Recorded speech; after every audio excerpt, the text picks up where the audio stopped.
Hello viewers, welcome to QTV this morning. I am Ibrahim Osuri Balde. We are back again on another edition. It's Thursday and I am glad to have Julde Njai with me in the studios. Julde, you've been away for so long, you know, and we don't want you to be longing it like this. We want you to be on the program, you know. I will. Your face on the program is always appeasing. It's beautiful to have you here. Oh my God, I am flattered. Thank you so much, Balde, for the compliment. And I promise that I will not leave this morning that long. So good morning to you, my brother Balde. Good morning to Mr. Ade and to our viewers from wherever you're watching us. Whether you're in London, you're in UK, you're in the Philippines. Where we have regular viewers. In Nigeria as well. Nigeria, Ghana. I have my colleagues there who always watch. They follow this our morning. program. Yeah. Cool. Well, I think our viewership is growing every day because after the program, when you go online and check the view, I mean, you'll be surprised to know many people are watching us online. Yes, so wherever you are, we are sending blessings and love to you. Yes, Mr. Ade, how are you? I'm very well, thank you. I'm very well. And I'll pose, because Julia wasn't here, I will pose to her the question I posed to you. So don't give it away, please. Today is Thursday, the 29th of February. Why is that special? The 29th of February? Yes. I wouldn't know, Mr. Ade. It only comes once every 4 years. It's a leap year. It's a leap year. Yes! You see? My goodness! It always used to be 28, and this year it's 29. 29. Wow. All the rest are 31 days except February alone, which has is 28 days or 29 days. Which is a leap year. Leap year. Oh my goodness! My primary school teacher will whip me today. It's 20 days has September, October, and November. Exactly. We used to. Except February alone. A friend of mine said to me yesterday, she sent her pictures and said, please post them. It's my birthday. And I said to her, how about if there was nothing like 28, like 29? 29. Wow. Yes. What would have happened? He said, I would have been on the unfortunate side. I would celebrate my birthday. So happy birthday to Mommy Terry, a special birthday to our Mommy Terry. I mean, everybody knows Mommy Terry. we are Facebook friends, and at the same time, you know, the first day I met her, she was a very nice person too. Okay, cool. And it's her birthday today. And you know, happy birthday to Mommy Terry. Mommy Terry. Yeah. So, Mr. Ade, what's up? How have you, Mr. Ade? You're wearing very nice shoes there. These are very comfortable. They're from London. Those are very nice. I got them from a Turkish shop that sold footwear from Turkey in London. That's all the footwear they sold was from Turkey. And I bought like a couple of these. I bought some just flat sandals. I always like their shoes. They're in Peckham. So every time I go to London, I always go and visit them because I like their shoes. Yeah. And they look strong. I like their footwear. And they are quite sturdy. Yeah, but I've been, as usual, busy doing the news. Lots of interesting news happening around the world and around our region and sub-region. I think I mentioned to you yesterday, Nigerian government, the army had to come out and deny that there was a coup plot. And now in Chad, there's a sort of instability because of people coming from Sudan, escaping the war. They already had, even before the war, which is now in its 10th month, by the way, even before that war, they had 400,000 refugees in Chad. And now that number has swelled to possibly over 1 million. So it's causing a bit of instability there. So yeah, but that's kind of, we're just keeping an eye on everything. Yeah.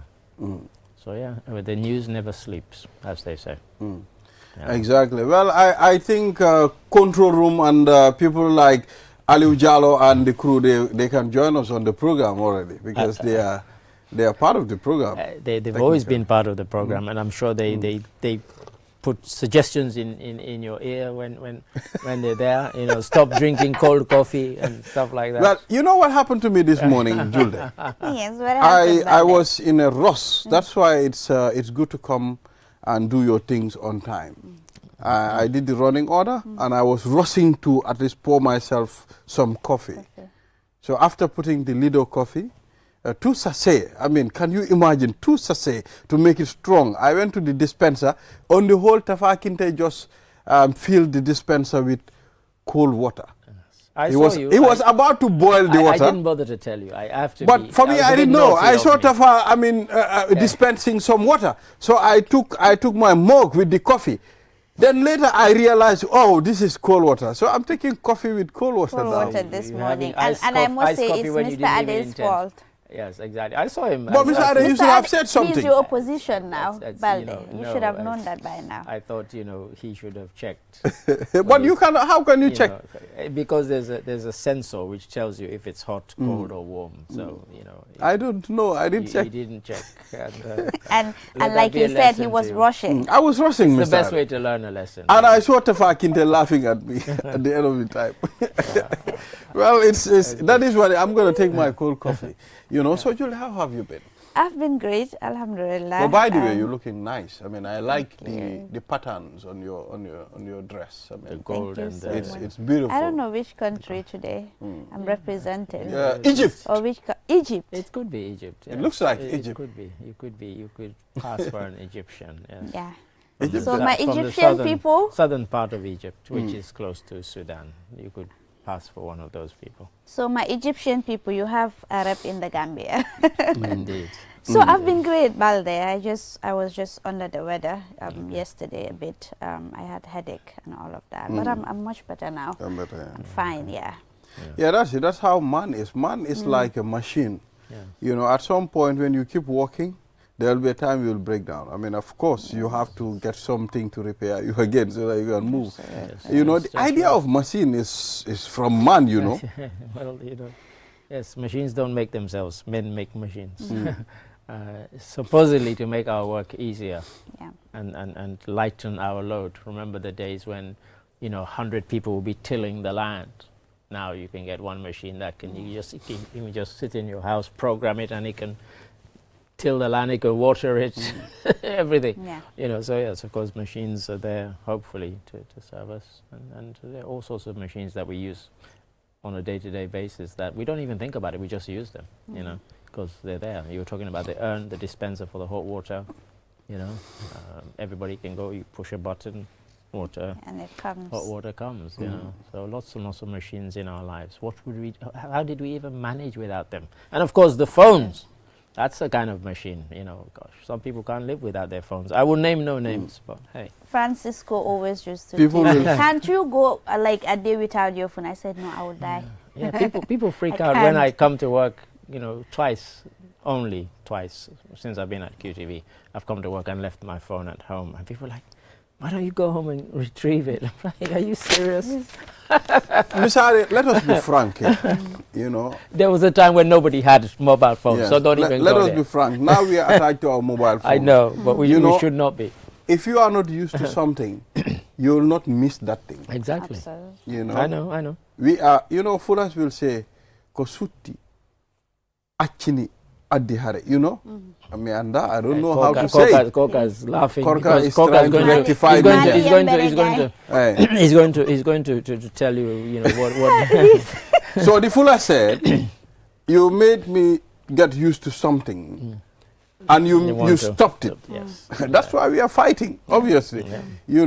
But how many men are here today that are brave enough to leave their phones at home unlocked? Hey, Balde. What's wrong with that? That will be like World War II. But For me, I can leave my phone at the house unlocked. yeah, it shouldn't be a problem. Yes, I am that. What secrets should you have? Straightforward. From your partner. Someone said I cannot even leave my account Facebook unlocked. No, but honestly, let's be very honest. I mean, there was a time I left my phone at the house, and my kids were playing with it. They were using it to play games. There You are. understand? Yeah, go ahead. And, there was a friend of mine who left his phone at the house. I saw him sweating in the office. I said, what happened? He said, I left my Seriously. I left my phone at home. That's Korka cannot So- leave his phone No, he at home unlocked. Coca is... Aliou Jallow cannot do it. No, these are important guys who You know, people always need to contact them. So the only they people can't do that can do it here is Abdou Cissé, Tafa Kinte. You understand? Which Tafa Kinte? The one who's on his phone right now? Youssoufa Touré can never do that. Or another one. Youssoufa Touré can never do that. Please, can somebody zoom in on Tafa Kinte? Faha can do it. Faha is very honest and he can leave his phone home with the wife and come to work. But people, the rest, they cannot. Even Baboucarr Cissé cannot do it. I'm sure he can. Our triple Alaji. I'm sure he can. Yeah, so what's up? What do we have, Julde, on the I think this time Julde has to both read it and have the first go at interpreting. Because yesterday we struggled. Because he's always, you know, she's dilly-dallying here. So yeah, so Julde, I always like the to come floor last. is yours. It is mine. So do not call a dog with a whip in your hand. Boom. Off you go.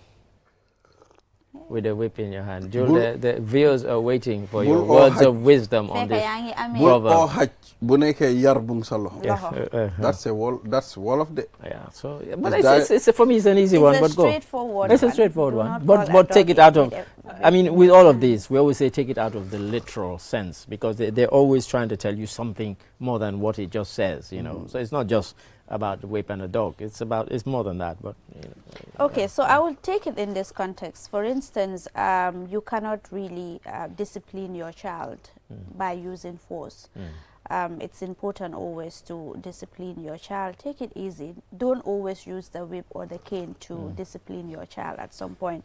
Or if you want to hear really the truth out of your child or somebody that is under your responsibility, it's good that you talk to them calmly. But if you have the whip with you, honestly, they will always tend to say things that you want them to say rather than the truth itself. So that is why if someone is under your care, especially a child, when you are raising them up, always avoid the cane.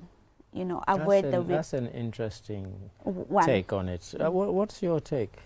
Well, I think sometimes, Julde, for this point, I will disagree. I think we're both about to disagree. Yes. But for us, we were raised with the cane. You understand? Okay. But no, it's not even about that. No, but yeah. no, for us, we were caned very well when we were growing up. There are things that, you know, they won't cane you for nothing. They will cane you so that you can learn your mistakes. Next time, you will not do it.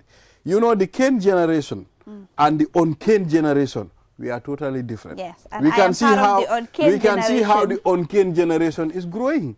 And what does are you getting at? What are you implying? Seriously. The uncane generation, Yeah. most of them don't know manners. They don't know eyes. You don't have to cane. You know, children. no. Hold on. I will not agree. Jenaba Sonko is an uncane generation. What does it really mean? You know, No, let's be honest. I hope she's not listening. or Jenaba watching. Sonko is an uncane generation. And you understand? And? That's why Jenaba what don't are know you eye. implying? Jenaba doesn't know eye. Jenaba can look at you in the eyes and tell you whatever. No, but that's, you know, I was part of the caned generation, and I would look you in the eye and tell you whatever, and Yes, still get caned for it.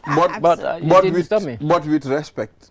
Well, this is it. You understand? It doesn't So really for matter. us- Like I said earlier, you don't have to cane someone to earn their respect. Sure. Really, for me, I think it's a more reason for people to even disrespect you. Yeah, I mean, I think we're going away from this proverb, because for me, I mean, you might disagree, but if you look at it, do not call a dog.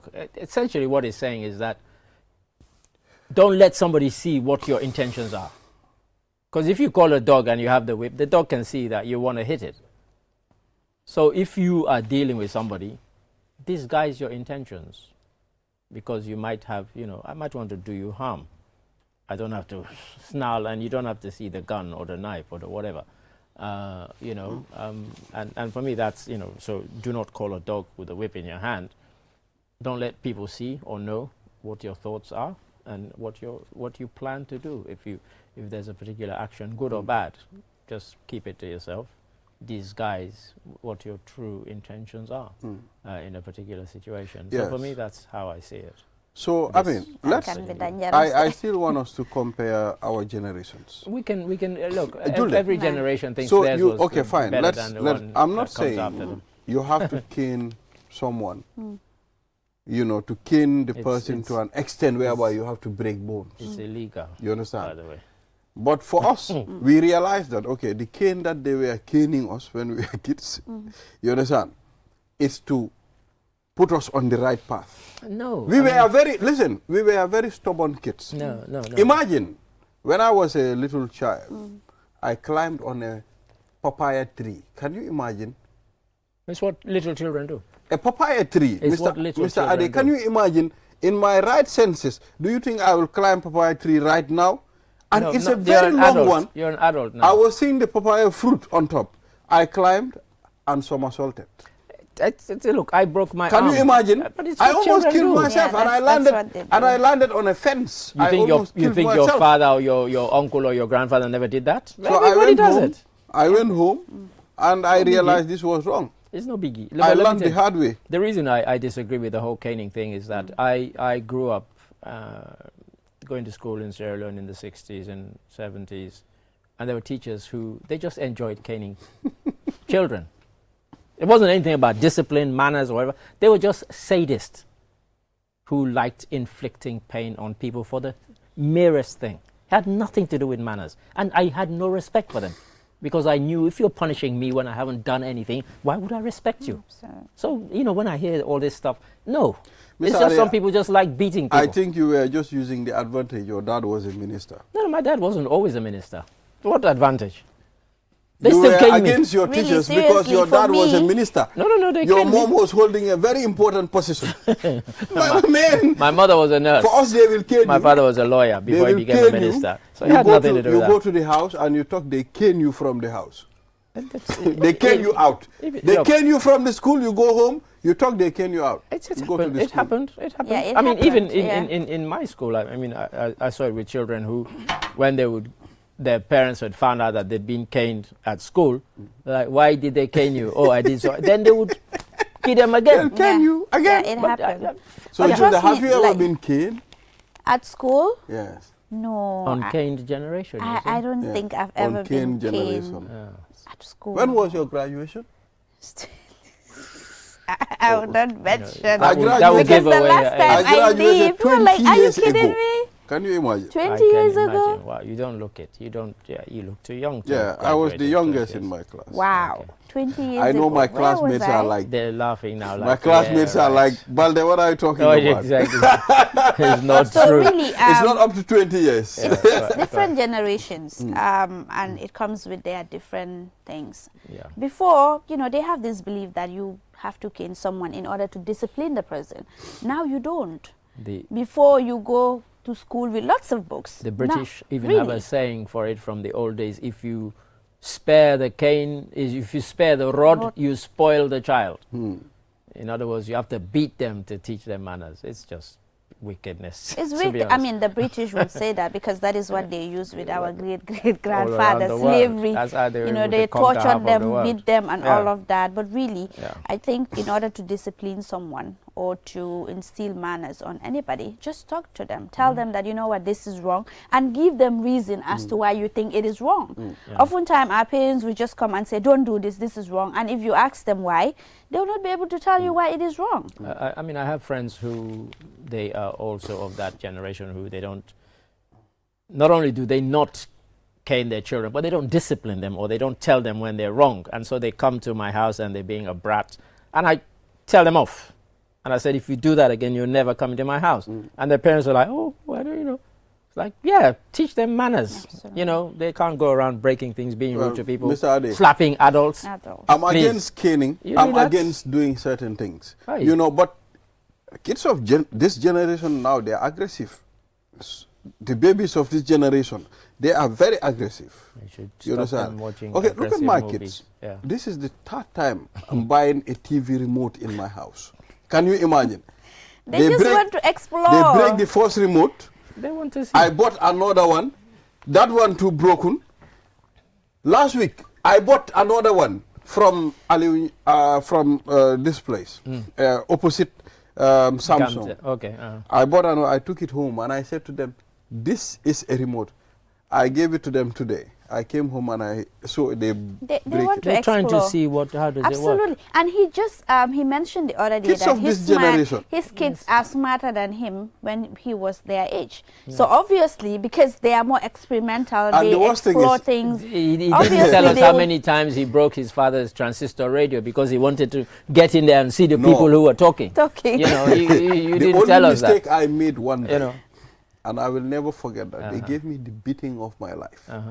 You know, my dad owns before a 505 vehicle. Peugeot. 505 Peugeot. Yeah, yeah. That was in 1994, 95. Right. You know, I think it was having something like a charging problem. The battery wasn't charging. Okay. So the whole day, both my granddad, my dad and his friends, and some of our neighbors, they were pushing that car to start it. The whole day, you know, as a child, I was just sitting, looking at them. They were just moving the car from this direction, the car won't start. Then they'll start another junction, run to this side, it won't start. So, fortunately for them, they were able to start the car. So my father parked the car just beside our gate for it to hit So the that at least engine the running. battery can charge. Uh-huh. So nobody was in the car. After all their effort, I came from nowhere and I turned off the ignition. I was like, the car, The car is too much of making this noise. I turned off the ignition. Mr. Adi, I saw my grandfather rush from the house, coming outside. What happened? I said, no, too much of disturbance. He said to me, your dad will kill you today. My dad gave me the beating of my life. Oh, good. He gave me the beating of my life. Right. We will never I forget still remember that. my So dad. your dad is at fault. I was like- he should have told you, don't touch this car. No, in fact, you know what he said? He said, you turn off the ignition as a child. Maybe tomorrow you will try to move the car. Yeah. And you might cause a dangerous, scenario. Yeah, but So he- that's what happened. But he should have told But you. I was, Mr. Adi, I was beaten that day. Yeah. Mr. Adi, We've all, Kid generation. your man was dealt with we've all until I locked myself in the bathroom. It wasn't easy. I bet you never did it again. Yeah, but yes. You So never. sometimes you learn lessons the hard way. Like check the hot water before you You pour see. the coffee. So it's okay. It's fading away now. I don't beat my kids. I just talk. No, Even it's my just- wife will tell me, you just talk. Talk You to don't them deal and- with them. yeah. You just talk. That's why these kids they want to grow feathers. I mean, my father never beat us ever, but he had a way with if you were misbehaving, he would just say, "Mm." Boy, that was enough. That would strike terror into us, and yet he never beat us. He terrorized. Never ever beat us. You know, that's all he would say. He would just make that sound, and we're like, okay, For us, there's I'd no- better stop Julde, what I'm doing. there is no Fulani. I'm not talking about other Fullers, but Fulani Pulofuta who will grow up and you are not beaten. Yeah. It's not common. Yeah. It's very I mean, Coca can tell you in the our type- part, in how our part many of the world, beatings he I was know dealt Coca is lost count. I mean, more beatings than he's got hair on He's his a head. criminal. You know, so yeah, I'm sure. But you see, this is what the proverb does. Yeah. It takes you from one direction. Of course, It the takes you other. back to memory and lane. It's a good You know? kind of reminiscence because yes, it's about generational how we bring up our children, how we instill manners in them, or not, as the case may be. And like I said, some parents they do let their children go too far, and they don't tell them that there are boundaries. There are things that are for adults, and there are things that are for children. And like with you and the car, they should have said to you, It's don't, dangerous. Don't touch this car. Don't even go near it. But I guess they weren't thinking that you would even go and switch it off. They But, just use so, the so advantage. you learned the lesson They the hard beat way, and me your up because father, they were running learned. up and down. and then they'd have to run up and down They again. just used the advantage to beat me because I was a child. Well, go ahead. So, Julia, please remind our viewers, our partners. So our partners on this program is Olinda T and Lido, Lido. who are doing so well. As you can see, every morning you will see Balde having his cup of coffee. Yeah.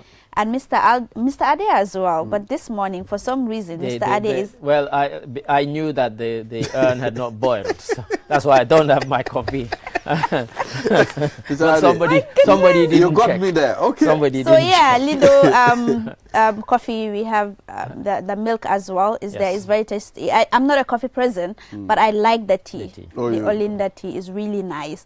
So especially this coming Ramadan, make the best use of this coffee and the tea, and then yeah, serve yourself and your families. Exactly, Mr. Ade. Yeah, cool. Yeah, so It's good. there's something that is telling me, are you related to Anam? Shut up. Anam Jah. Anamja, no, I Anamja am not. joke. And I think you're the second or the third person to Wow. ask me It's that. The face, Yeah. the voice, everything. Yeah, yes. Anam's look alike, you I know. think you're the third person to actually ask whether I'm related to the Jah family. Said no, I'm not related to the Jah family. Yeah. All right, so viewers, we'll take a short break. After the break, then we'll take a look at stories making headlines. We'll be right back. Technology has always been at the forefront of our lives, and the way we use it has evolved drastically over the years. With the advent of 5G internet, we are entering a new era of technological innovation that promises to transform the way we live, work, and play. 5G internet is capable of providing data speeds up to 100 times faster than 4G, making it the ideal solution for streaming high-quality videos, playing online games, and downloading large files on the go. 5G internet is already transforming cities across the globe, powering smart cities, self-driving cars, and virtual reality experiences that were once thought impossible. 5G internet is also paving the way for Internet of Things, allowing for seamless connectivity between devices and the creation of a truly connected world. For the first time in the Gambia, QCell is bringing tomorrow's technology to you today with the launch of QCell 5G Internet. Get ready to experience the out-of-this-world wonders of QCell's 5G Internet. For more information, call 111. QCell. We innovate, others follow.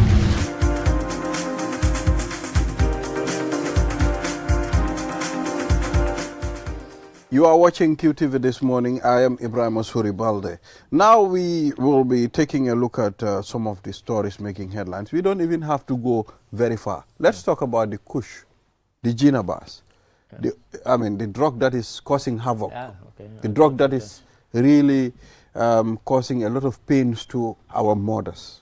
I mean, if your child is involved, is a drug addict, obviously you won't be at ease. We mentioned it briefly yesterday, I think it was, or the day before. Yeah, I mean, they've arrested people here who were supposedly selling this drug out on the streets. And again, we mentioned the fact that in Sierra Leone it had been declared a kind of national emergency because it had kind of reached epidemic proportions in Sierra Leone. The number of young men, mainly young men, who were consuming. It wasn't just men, but more than 90% of them were men who were taking this drug, and you know, it was causing them great damage. And of course, that then damages the society because some of them attack people, some of them get violent when they need money to buy it, and they go around and rob people. So it's got several harmful side effects apart from the physical ones. And yeah, so it's quite concerning that it's now reached here, and they're sort of arresting more and more people. Well, who I are mean, selling it. And I understand that it's made with human bones. No. Apparently, there's a time when when you want to take it, people allegedly, I heard from the expert, would go to the cemetery, dig up, crush human bones and mix it with the thing to give it, because they were told they give it extra potency or something. It more taste. So yeah, crazy. That's more like witchcraft. Well, you know, yeah, it's Well, I quite saw a bizarre. documentary. I have it on my phone. Maybe I'll share it Is with it the you. Sierra Leone one? The Sierra Leone Yeah, one. yeah, it's quite I disturbing. mean, Yeah. yes, very disturbing. Yeah. They go to the graveyard, Yeah. you know, Yeah. dig up human bones and mix it with the kush. Wow. Can you imagine? Even the dead is not safe now. Yeah, well, that's it. You know, even you're reposing in your grave and your bones are being disturbed for some nonsense. Yeah. Well, for me, I don't have a problem. So it's dangerous. I don't have a problem you taking your drugs and staying in your house. It's your business. Yes. But don't take your drugs and you go out stabbing people. Yeah, yeah. Or, Killing or, people. Or attacking people. You understand? Yeah, So those are things that I am against. You understand? Obviously, if you take drugs, you are no more a conscious human being. Exactly. You are an animal. You are an animal. You are Even animals are better than you. because you don't reason, you don't have a conscience. So for you, you are abnormal human being. At that time, you can do anything. It alters your, perceptions and so on. And of course, you can then, in some instances become violent. In others, you see people take certain drugs and it just makes them, sit and they're high, but they're not disturbing anybody. But in others, it can make them quite violent. So, there's a particular state in the U.S. I saw a documentary. People walk like zombies. I mean, in the street. Port.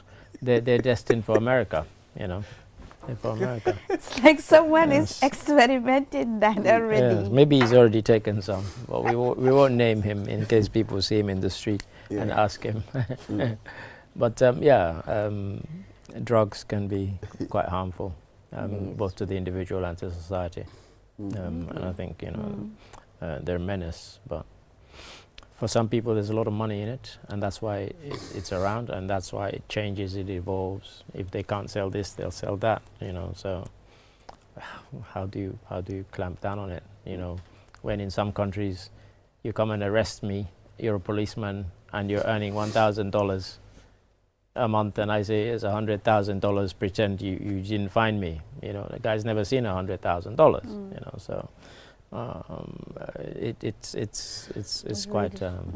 it's quite dangerous. It and needs deadly. concerted efforts from everybody, ranging from the authorities, the parents, the caregivers. Everyone should be involved in the fight against drugs, because this is really serious, especially this particular one. It has claimed few lives allegedly in the country. Which is really serious, because for us, the young people here will just see something and then they get into it without knowing the implications. Start copying. Most of them really. So it's really serious. I think the authorities should really. It's tough. It's tough. Everywhere, the authorities everywhere are finding it tough to clamp down on Even this, in the because US, it's not, look at America. Yeah. With all the with technology, with all the machines, and all the everything. manpower and the resources but that they they still throw find at it it, difficult. they're finding it It's almost very hard. impossible to The curb it. only problem is we started with cannabis. You understand? Then we started with the skunk. Then the skunk. Now we've now graduated to kush. Which one is coming again? Every day, the drug scientists are innovating new ones. That's right. So more sophisticated every day, and it's crazy though. Like all of you mentioned, it's difficult to fight. But again, let's look at everything. Let's go back to the drawing board as a country, as a people. Are they making it here, or is it really coming into the country? I heard a quite disturbing story yesterday, and I didn't quite want to believe it. But somebody was telling me that they knew somebody who was actually trying to get some into the Gambia because they thought they would make a lot of money here. I was horrified. Yeah, I was actually shocked. You don't understand where the problem is. Our borders are porous. Of course. They are. We have porous borders, and the Gambia, just move to behind my house. You can get into Casamance easily. You understand? We know the Gambia immigration, they are trying their level best. Even these days, they are on another operation to mitigate illegal migration. We've seen all that. We understand sometimes this can be a problem to get personnel to do certain things. But here, Mr. Ade, the borders are too porous. There are other places that I can bet, even some of the immigration, they don't know this is a route. Of course. I mean, in fact, I was listening to you there because for the Gambia, policing the borders is almost an impossibility because of its geographical shape. It's almost an impossibility. There are places where you can walk back and forth from here into Casamance, here into Senegal. Literally just, it's too long and odd for it to be policed, for the border to be policed. And that's what makes it very, very tough for people to go. Because the kind of stuff, you can just put it in a bag and walk across. There's nobody there to stop you. You're not going through a specific checkpoint. they exist, but if I'm on some criminal activity, why would I go through a police checkpoint? I'll just walk, 500 or 1,000 meters down the road and cross over where I don't have to be at a checkpoint. And suddenly I'm in the Gambia from Senegal or from Casamance and so on. So, it's very, very difficult. Collaborative efforts from, the sub-region. What can you do? Like I said, with the border and the shape of the country, it's an impossibility. You see other villages, here is the Gambia and the other compound is Senegal. Yeah, exactly. I mean, you head to Sintet and your phone starts telling you, welcome to Senegal. That's how close, it is. So, yeah, it's not easy. What it and is. it's not going to be easy. Yeah, No, I think we all need to be responsible so that we can try help our youth. If a youth in Sierra Leone is not productive, it's going to affect the development and growth of Africa. Absolutely. If Gambian youths are not productive, it's going to affect us directly or indirectly. Yeah, I mean, we have all sorts. I mean, some of this came about because of the raids by the Gambia Immigration Department. And what is interesting is that if you go to Sierra Leone and people talk about this back way, in Sierra Leone, do you know where they go when they want to go back way? No. They come to the Gambia because they've all been told that this is the easiest place from which this has become, it has become an industry. It's the route. It's the route. It is the route, and they take this route, they come here by land, and they've already arranged by phone on such and such a day. We pay our $2,000 and somebody's going to take us on a boat around the coast.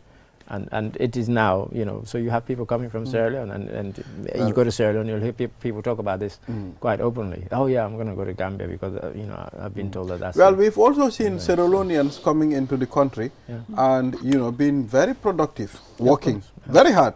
If you look at our building here, Look at me. if you look at our new building here, Yes.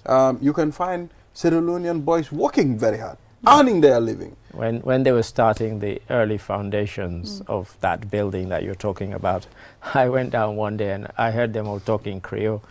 And I said, hey, bro, I want to plenty so. And the guy was like, yeah, I said, how many? Now almost. He said, with 40 of them out of 50 people who were working were Sierra Leoneans. I was like, what? Now we 40. Now we 40 there, bruh. We manage with a battle, Mr. Ade, thank you very much for coming on the program. Pleasure.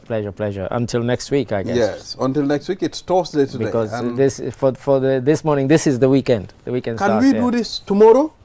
Can we do this morning tomorrow? Why not? My boss Abdul Sise is looking at me like, what are you saying? Are you crazy? Thank you very much. And now the VJ is about to take a break. We'll be right back.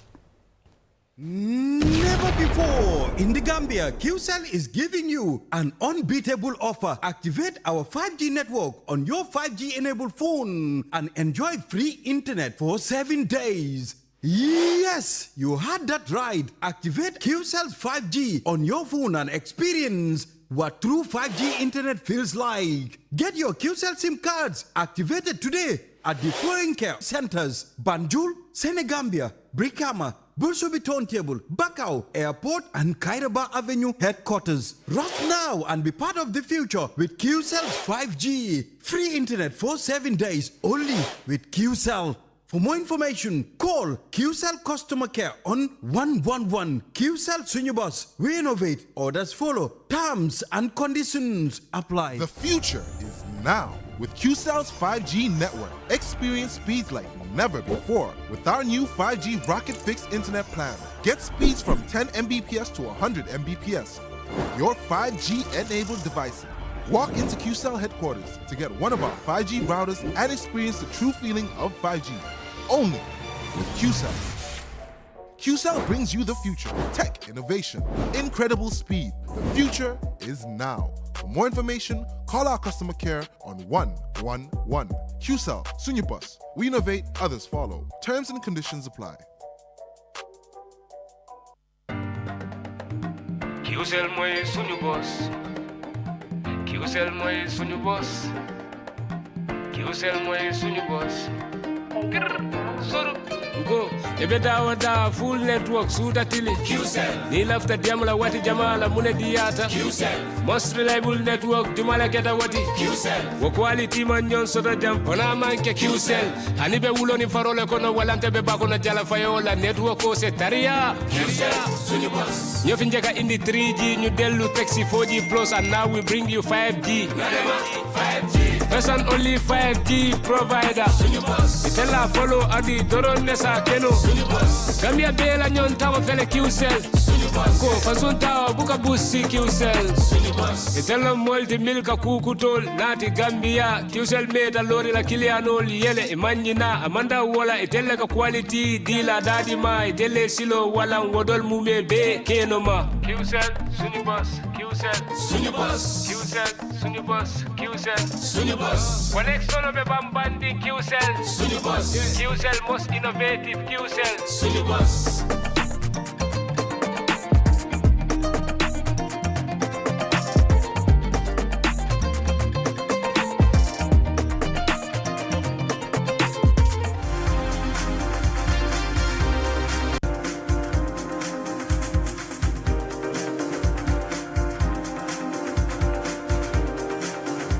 Welcome back. This is QTV This Morning. I am Ibrahim Mansouri Balde, aka the VJ. You know, we are back, and now let's go cook with Sindako. And Julde, the segment is going to be very interesting. Very It has to deal with food, and you know, I am a foodie. I love food, and I have my colleague, Mr. Ka. He loves food. You know, we all love eating. So that is what it is. Like I said, a young Ghanaian who goes around each and every country to take a look at some of the foods that we have in different countries. And now he's in the Gambia.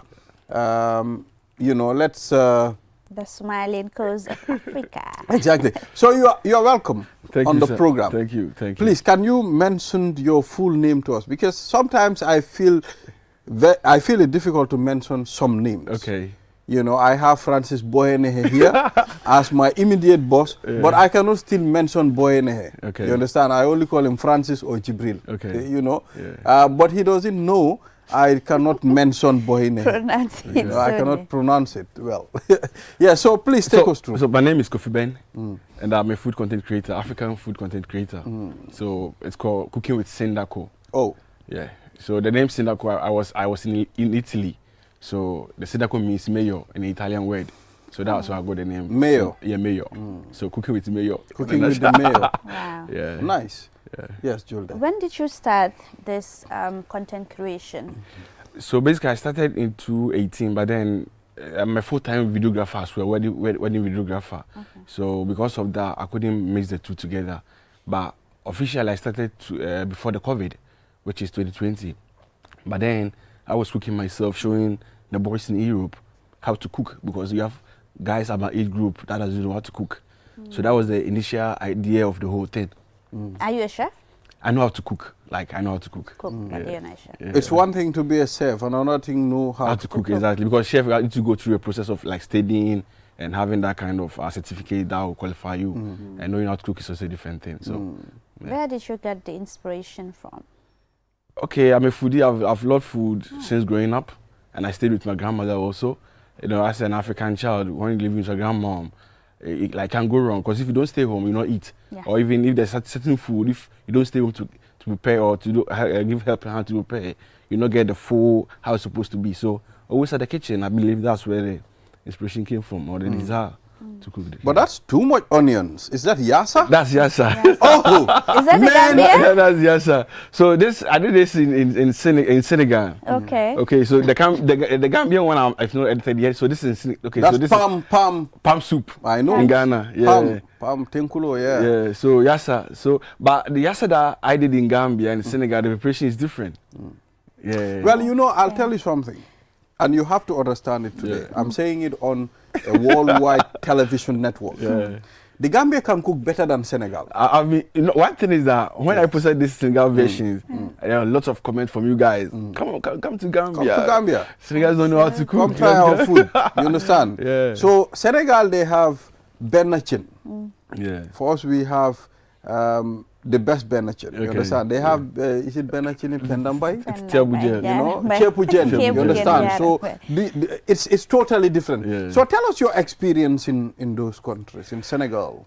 Yes, Senegal. Okay, I believe as like I live in Europe, yeah. But when you travel outside for a while, you tend to see the benefits or the great potential that our African continents have. But then, because of, let me say, leadership or bad kind of management, if you're in the country, you're not able to see that kind of benefits or that projection, unless maybe you go outside and see what's going on. So that's I live in Europe, and seeing what we can do in our country, that made me start this South African thing. Senegal was amazing. All the African countries have been to amazing. I think one of the challenges is traveling within Africa. Traveling within Africa is really expensive. That's why it makes most Africans don't even travel to the next nearby country to see what's going on, because it's really difficult. And I think that's one thing that is making we Africans not interchanging very well amongst each other. Senegal was amazing. Gambia too is amazing. Togo, amazing country. The thing is, we all the same. If you go to a country, you never notice huge difference except the language. So aside the language, you feel at home. You feel at home. Yeah. You walk around. When I'm alone, I walk around alone like as if I'm from the country or I live in the country. So it's amazing. Africa is beautiful. And one thing about it, if you walk around, Yeah. nobody's gonna know you're from Ghana. Exactly. Nobody gonna know. You know, Yeah. because I mean, you look like your African brothers. Exactly. You know, from different countries. Exactly. Until I speak, you never know. So how do you go about it? Like, how do you go about making content in other countries? Do you build contacts here, or you just come randomly and then you meet people or do your thing? So sometimes I do build contacts, and I have audience which is growing. So beginning before it was only Ghanaian based, but as time goes on, it was getting wider. It's other what do you call it? Other audience. So maybe if I want to come to Gambia, I'll make a post that I want to come to Gambia, and I'll have an audience that wants to, or maybe I can even have a request that, can you come to Gambia? When are you come to Gambia? So when I have that kind of request, meaning I have people over there that watch me. So based on that, I can have a contact through those people. Sometimes when I go to the country, then I make my presence known that I'm here. Then maybe go to this place, go to that place, that sort of, yeah. So normally I see you cooking. Yeah. I know that you are a foodie, you love Yeah, I food, love but you food. told me that you are not a chef. So how do you go about it? Does it always has to be you cooking? Or sometimes maybe if you don't know how to cook a particular dish, someone will cook it for you and then show how it is done. Okay, so How beginning. do you go about that? Yeah, so beginning, as I was saying, I was the one cooking, showing guy. But then this African concept came in. I'm not the one cooking anymore.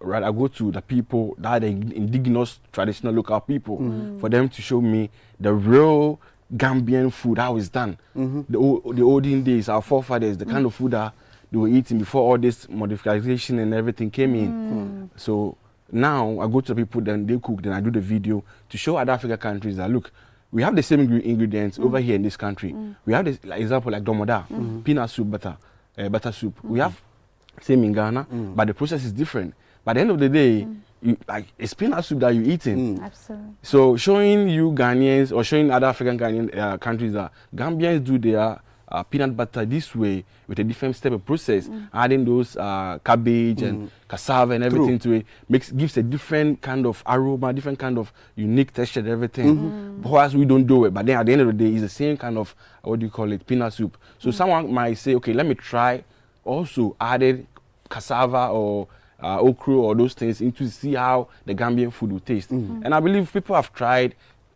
watching videos, my video, trying other recipes from other country, and they are like, man, I've tried this food. It's amazing. It's really nice. So the aim is we Africans having much open-minded so that we can interchange. Well, our and culture. you know, one thing about the African foods, I mean, Africa, we have very good food. Amazing. You understand? Amazing food. I cannot imagine myself just you know, staying for a week or a month without eating African our food. domoda, our nyankatang, you know, the fufu. Fufu. You understand? Yeah. So I mean, it will be very difficult. It is. You know. Now you from the Gambia. Yeah. Okay. What are some of the foods that you've seen so far? Okay, and so- tasted? Okay, so far I've done domoda, I've done benechi, the white one. I'll be doing the red one either today or tomorrow.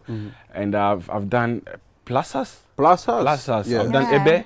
Ebe. Oh my God. Ebe, our ebe. Ebe for you. I did ebe yesterday. Oh, yeah, ebe yesterday. Yes. Ebe Yes. is nice. One interesting thing is that, as I was saying, we have similar foods, okay, but the preparation. In Ghana, we have a food called cocoyam pottage or yam pottage, which is similar like ebe. But here, you guys use cassava. Cassava. We don't use cassava. We use cocoyam. Cocoyam. To do it. So the initial stage when she was doing, I didn't know until when it got to a point she was adding oil. Red oil to. I said, man, no, this is cocoyam pottage in a different version. So it's beautiful. It's really beautiful to see a different food that you know being prepared in a different angle, different way. from a Yes. different angle. Like it's really beautiful, and the taste. I read a comment. Someone says it's a white person. He said until she made open up her mind, she had tried a lot of amazing recipes he'd never thought of. It's all about the mindset.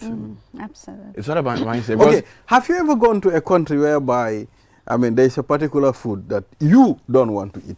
No. Okay, so no. The thing is, I'm there. The preparation is there. I was there from A to Z. Wow. So I see the preparation, everything that goes inside the food. So there's no way I can say, no, I'm not going to eat because I've seen it. Food, you turn down a food when you don't know the process or you don't know what went inside the food. That's why you say, no, this food looks, I'm not eating it. But then you've been there from A to Z, you know the ingredients. You went to the market together with the ladies to buy everything from the market. So you know that this is what we did. So there's no way you can say no eat.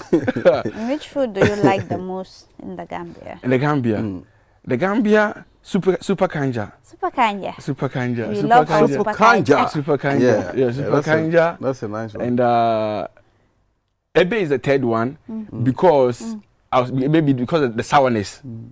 Ebe Yeah. and it's spicy. Spicy is okay. I love spicy food also. I love spicy. But the sourness. But then I was told that you can ignore the lime and the tamarind and make Yes, it normal. you can. So ebe is good.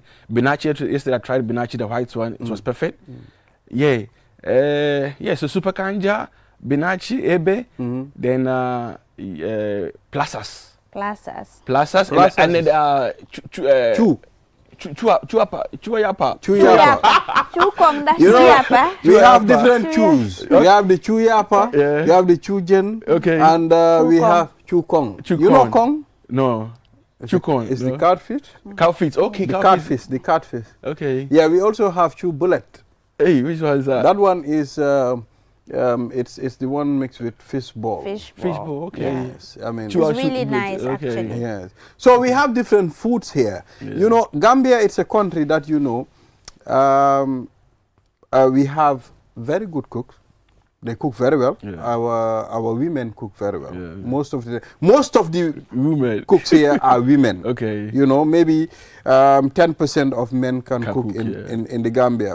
You understand? Yeah. And you have the cheddar. Have you tried cheddar before? Cheddar. No. Which one? No, I've It's not tried made of cheddar. coos. Coos. Okay. Yes. Cheddar. I think they've recommended cheddar. Cheddar. I think they've recommended. Yeah. Yes. Okay. You know. And surprisingly, you will know, each food is attributed to a particular Tribe. Tribe. Yeah. When you talk about nyankatang, Okay. you know, that it's made of dry bonga fish, Okay. you know, and groundnut, Groundnut. you know, Okay. that's attributed to the Jolas, the Jola tribe. Jala. Okay. Jala. They are the ugly ones, the strong and ugly ones. You have the Domoda. Domoda. Okay. Yes, Mandinka. that's for the Mandinka Okay. tribe. Mandingas. Okay. You understand? Then you have cherepul. Cherepul. You know what cherepul is? No. It's made of white rice, Okay. but at this point they will pound the rice in such a way they will make it to become very tiny particles, Okay. and you mix it with milk. Yeah. Okay. You eat it with milk. Okay. Normally we eat it during a naming ceremony. So Wedding. you just boil the rice and add the milk. They'll pound it, they'll take it to the machine, It's pound it. really Then nice. they have their way of, you know, preparing it. Okay. You know, it's a very good And one. I think we have a recipe like that in Ghana also, like kind of that beverage. Okay. So we, Similar. we have the benachin, Benachin. you know, and We have lots of Yeah, really yeah. nice So foods. so and I mean it's a beautiful country. So tell us your experience so far. Yeah, Gambia, my first time in Gambia, and amazing. Like I love it because when I came, the first trip was to come to Turntable and seeing the road and everything. I made a post on Facebook about the amazing road that's going on in the development. People were like, man. Oh, you've seen our road, the OIC road. Yeah, I've seen the road, and Nice. it's like you see on the comment on Facebook, people are like, I'm like kind of politics. I know Africans, everything we put politics inside, whether opposition, like I don't know, but then I think it's one thing that was also pushing Africans back.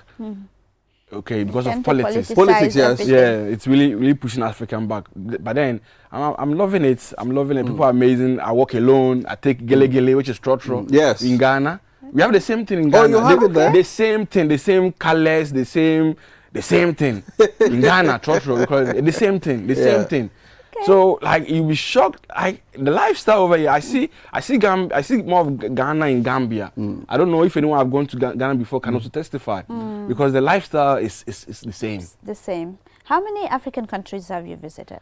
So aside Ghana, this is my third one. So I've been to Togo, Senegal, and Gambia. Okay. And I've been to Jamaica also.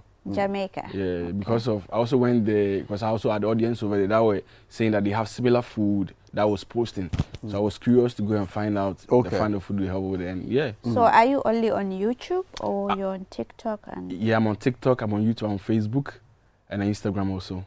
Okay, what's your YouTube? That's your YouTube. Yeah, handle. Cooking with Sindako.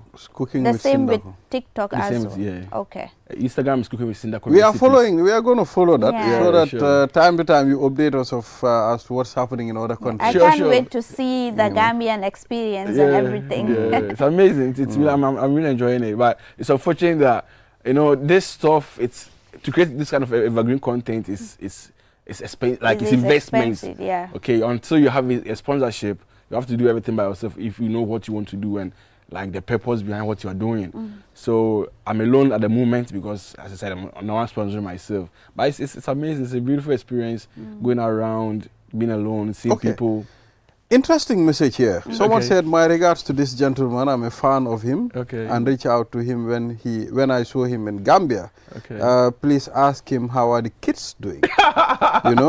They love him so much, and I know they are missing him. Welcome to the Smiling Coast once again. Thank you. Thank you. He goes by the name Keba Kamara. Okay, Keba. Okay, Yeah. Keba. Thank you, Keba. Yeah. So Keba, he followed me. So he even introduced me to Francis because he follows me. So when I came here, as I said earlier, when I make my presence be known, people would go to this place, go to that place. Someone will help you there. Then exactly. Yeah. Nice. Yeah. So thank you very much, Thank you too. Kofi. Yeah. We appreciate your coming, Sure. and we are hoping to see ourselves on your YouTube channel. Sure. You're gonna upload this so that we Okay. can at least Yeah. go viral. At Sure. least people can see us. Huh? Sure. For sure. Thank you. So finally, what do you have? So the aim and the projection of what I'm doing, or the main idea, is projecting African food, because I believe we Africans, one way or the other, each one can do something for the continent. Because we say motherland. So what I feel like I'm doing without putting much stress, because anything that you do, you should something that you love doing it. So me being a foodie, and I think that I can promote, because right now this generation that we are the Western food is taking over our continent, Absolutely. and we are going away what we brought up with our fathers taught us. Okay, so the main idea, the main concept is that we having that change of mindset and go back to our food, because the whole world is African food that's organic and rich. True. You understand? True. So that's the thing that the youth or the generation should understand, that we have this. This is our food and it's our medicine. Okay, so we should stick by it. So I'm doing West Africans. So from here I'll go to Côte d'Ivoire, I'll go to Liberia, I'll go to Sierra Leone. Then I'll do Nigeria also. So I'll do the West African first. Then I'll go to the East Africa also. Wow. Yeah. Thank you. Thank you very much, Thank you. Kofi, you for for coming on the program. And we wish you all the best. Thank Yeah. you. So follow his page, Cook with Sindako. Cooking with Sindako. Cooking with Sindako. Yeah. And we'll follow you, and we'll also suggest some of our people to follow you as well. Thank you. Yeah, so we'll take a short break. After the break, then we'll talk to the As you know, President Adam Barrow is about to inaugurate the new UTG campus in Faraba. Faraba. So we'll have personnel who will be talking about that on this program. So we'll be right back after the break. Who asks for it, and QCell is giving it to you with our new and improved Sunyu Bundle Mega Promo. Now you can get more data at cheaper prices. Buy any of our bundle packages and enjoy massive discounts. Dial *303# and enjoy browsing on the network with the biggest coverage. Buy a 20 megabytes data bundle for as low as $7 and 50 bottles today, or purchase bigger bundles up to 20 gigabytes. Yes, that's right, 20 gigabytes of data at your fingertips. With our mega promo bundles, you can browse more, chat longer, and stay connected on the go, anytime, anywhere. For more information, call our customer care on 111. QCell, we innovate, orders follow, terms and conditions apply. Q Money is back again with an offer of a lifetime. You can now buy Sunyu Bundle data packages directly from your Q Money wallet for half the price. Get all Sunyu Bundle packages from 20 megabytes to 20 gigabytes and enjoy the biggest internet data discount in the market. Just dial *323# now, choose option 4 and start buying your favorite Sunyu Bundle package half the price, only with Q Money. Pay less and stay connected with the most reliable internet service in the Gambia. For more information, call 133 Q Money, Sunyu Kalpe. Terms and conditions apply. QCell, the fastest growing network in the Gambia, now presents to you the eSIM. QCell's eSIM allows you to electronically scan a code and join the world of digital SIM cards. Customers with physical SIMs can easily switch to the eSIM as well. So rush now and get connected with an eSIM and start using the latest mobile technology with your trusted GSM operator. For more information, call our customer care on 111. QCell, Sunubus. We innovate, others follow. Terms and conditions apply.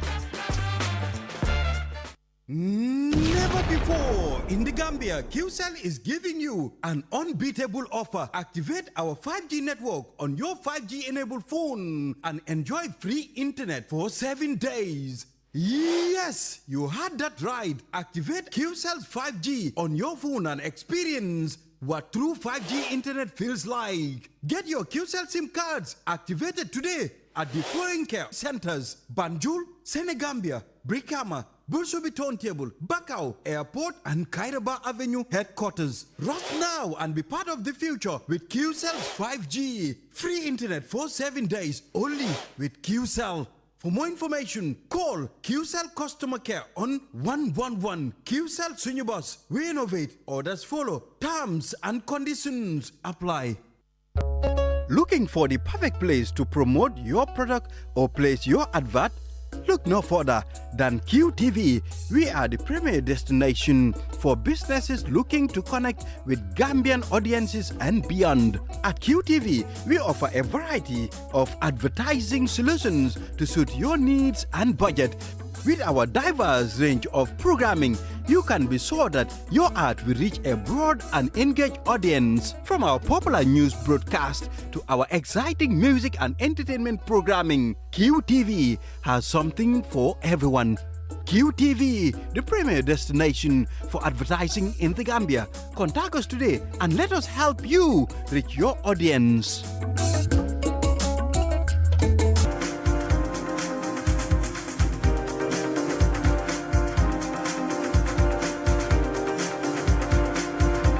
Welcome back. You are watching QTV this morning. I am Ibrahim Soribalde and with Julde Njai in the studios.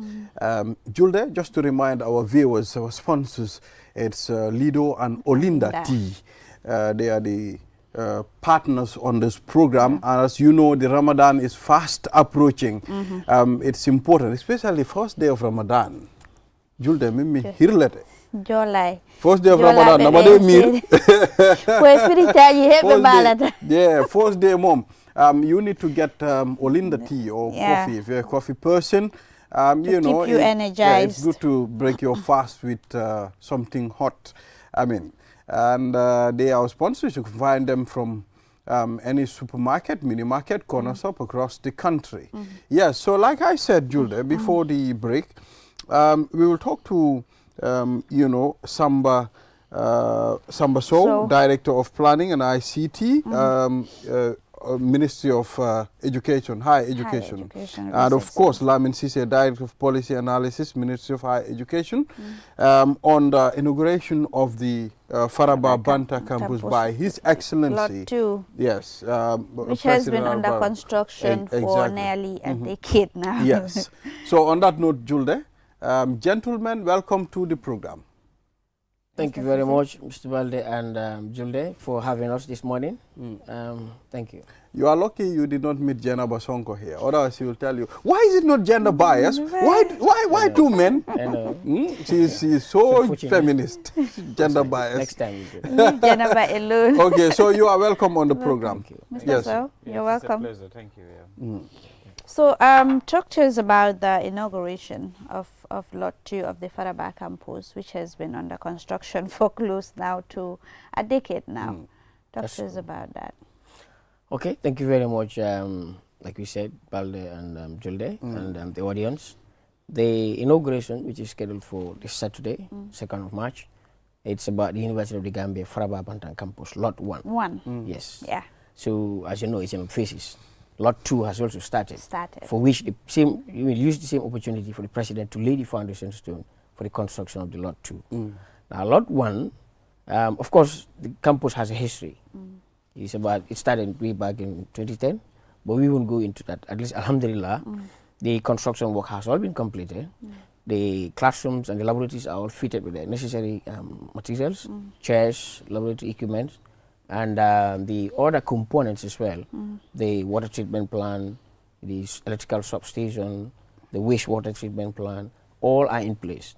So we wanted to inaugurate, to show the world, not just Gambia, as you know, the QTV is global, the world that the University of the Gambia, Lot 1, has these facilities here. They're all ready. They've been used currently by the students and their lecturers.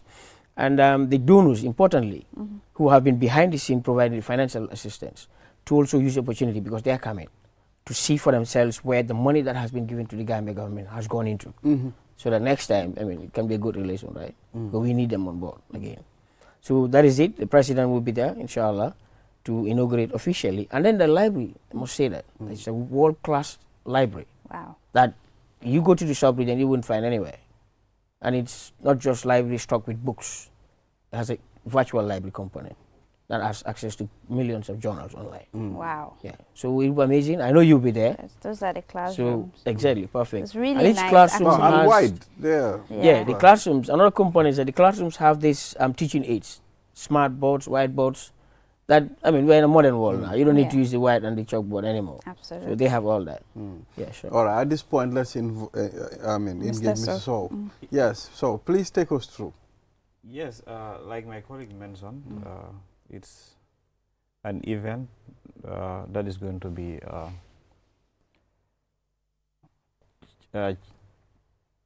led by the President, His Excellency, President Adama Barrow. As you know, also he is the Chancellor of the University of the Gambia. And we have the co-financiers, that's the ISDB, OPEC, Saudi Fund, Kuwaiti Fund, and Badia. They will be coming with high level representation, and also other development partners within the country. Now, prior to what we saw on the screen here, we all knew what was the situation at UTG. University. It was not in the best interest of national development to sit and not get a campus. Even though, like Julde mentioned, it took close to a decade, but at least we could sit straight today and say that we have a state-of-the-art campus that is well situated, because even if you go there on Saturday, you will see how the structures have been positioned and the communication in terms of the pathways, the walkways, is well done. And it is an opportunity for the current students that some of us who didn't have that. I remember when we started at UTG as first degree students, we used to call it the Safa and the Marwa, because you'll be going from one department to the other. Sometimes you have classes here and the struggle of classroom space, the issue of chairs from one lecture rooms happening under trees. I think under this current campus is a thing of the past. In addition to that, it just affirms government's commitment to providing education. Because I think I was here last year, I told you that education is a right.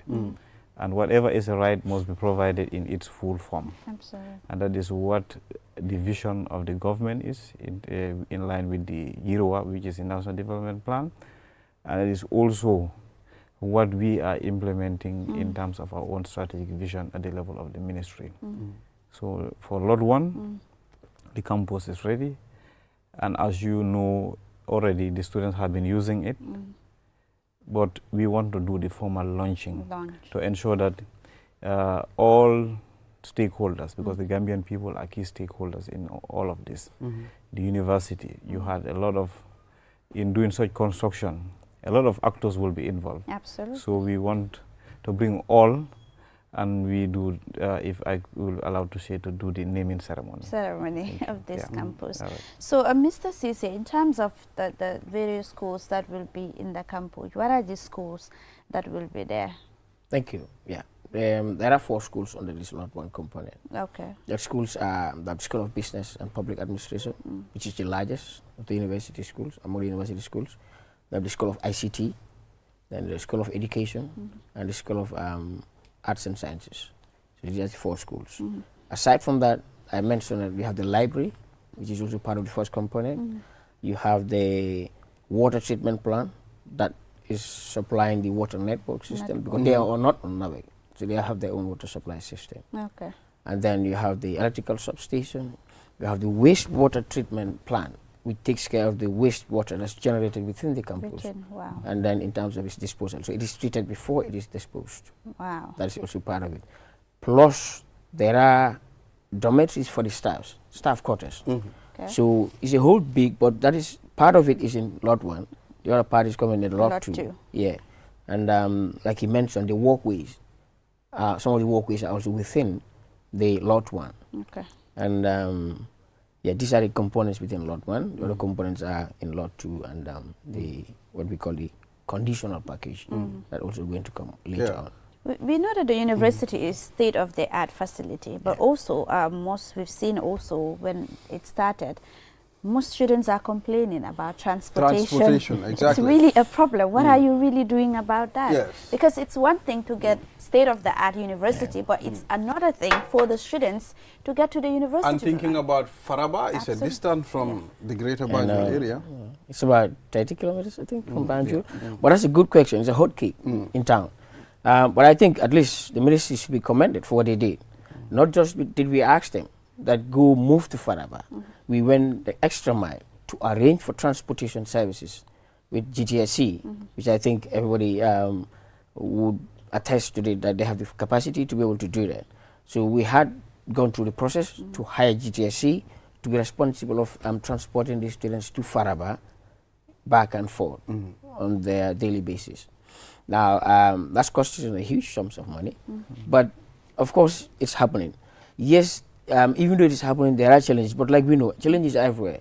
Yeah. What you do is what you use those challenges to improve your services for. At the beginning phase, they trying to pick the students at different spots has been a problem because we don't know the hot spots for the students. You could go to a spot, there is no student. You go to another spot, it's like more than 2 loads of bus, students parked there. Yeah. And when it's just one bus. As you know, Gambians, I think, I don't know if it's in Ojino or what, sometimes we are very impatient. So when a bus comes in, you see the rush. He really wants to grab, so that brings some chaos, and that was why there was so much talk. But I think there should be a control mechanism, and this should be communicated. You should have your various checkpoints whereby students can wait for the bus. Don't you think so? Absolutely, that's what I'm saying. There are routes. We have 2 routes. Maybe we should use this opportunity from Kanifing through Serekunda So there are stops at Westfield, from Depot, Westfield, Talending, right? Yeah. Churchilltown. On the other side. Yeah, on this side. Tobokoto, Lamen, all the way to Brikama, to Faraba. And the second route is you pick from Kanifing to traffic lights at Karaba Police and using the Battle Haden Highway. But like I was telling you, in each of these stops, even though we designated and the drivers are communicated to, our problem is that you don't control, or we don't know behind the scene how many students will turn up at every spot. Okay. So realize that a bus can depart Kanifing, by the time it gets to Westfield, maybe it's full. But nonetheless, there are 20 buses arranged on a daily basis to be planned for this.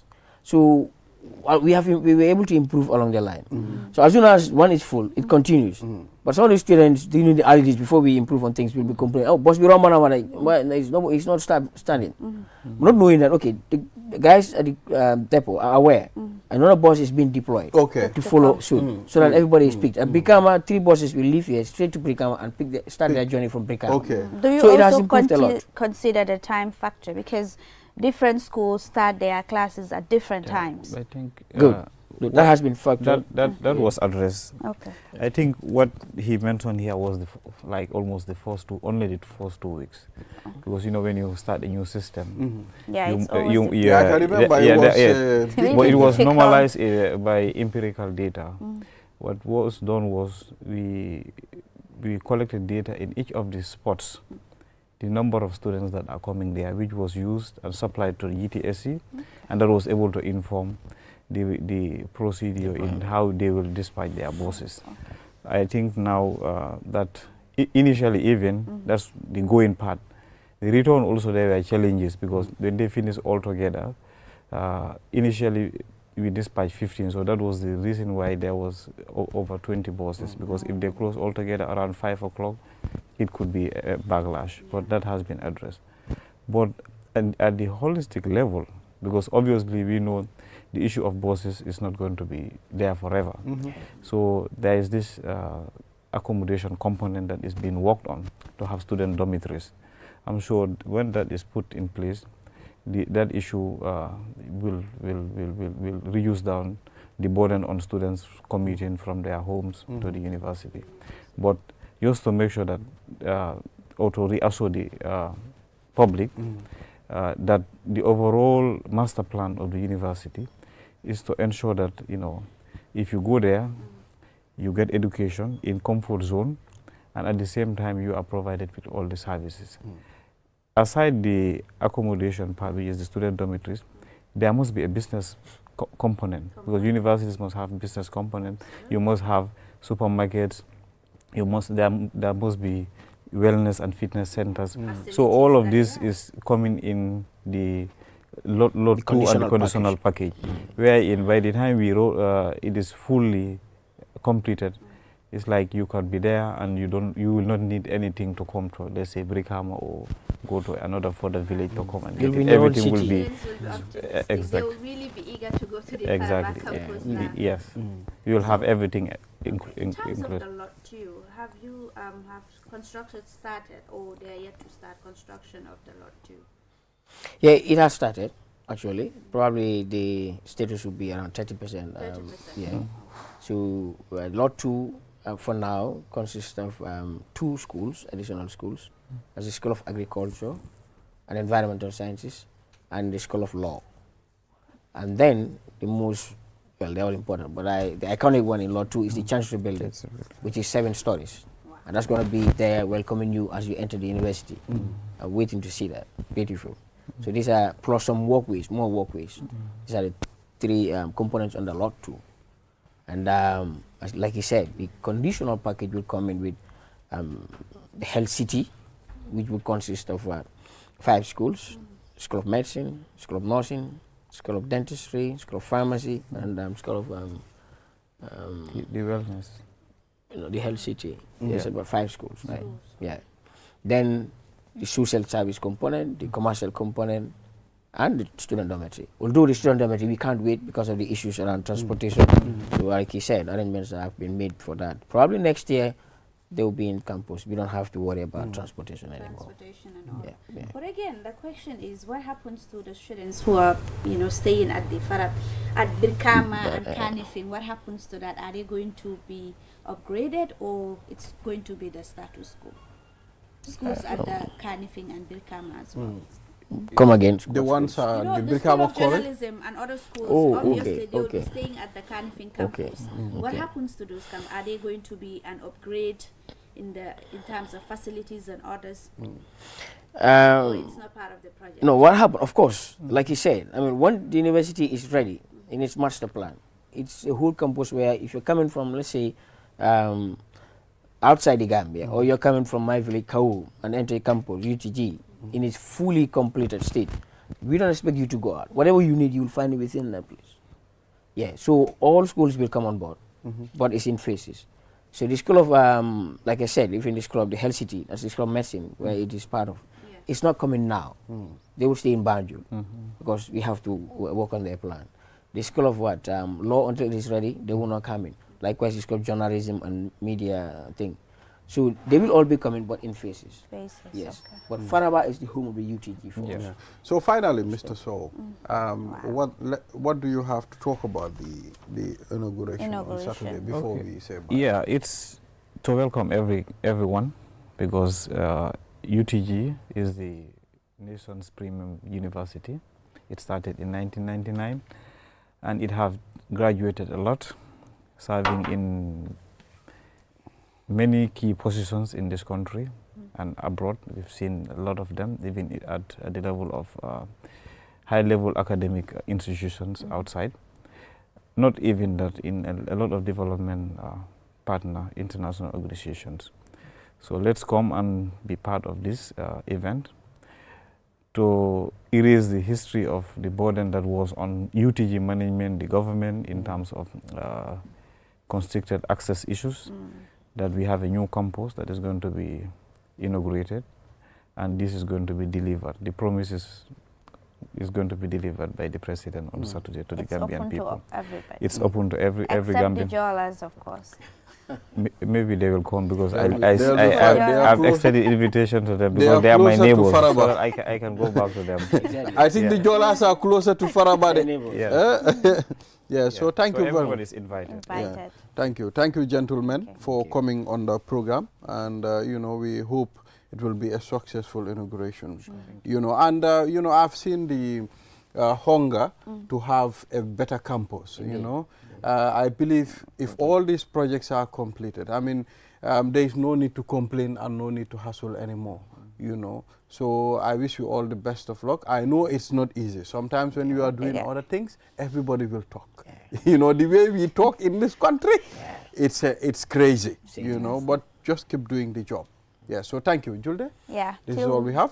Until we come your way next week for another edition. Our sponsors, Lido and Olinda Tea.